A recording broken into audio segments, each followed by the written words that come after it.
In this video, I'm going to show you how you can manually add autofill password for apps and websites. That is quite simple and easy to do, so let's begin. And first, open up Settings application and then scroll down until you find Passwords.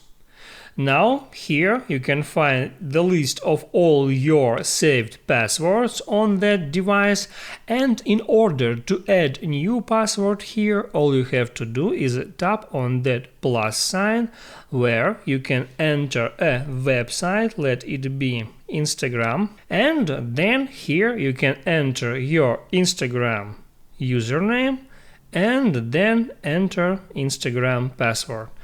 Then, when you finish, just hit Done to add that new Instagram username and password to your password manager.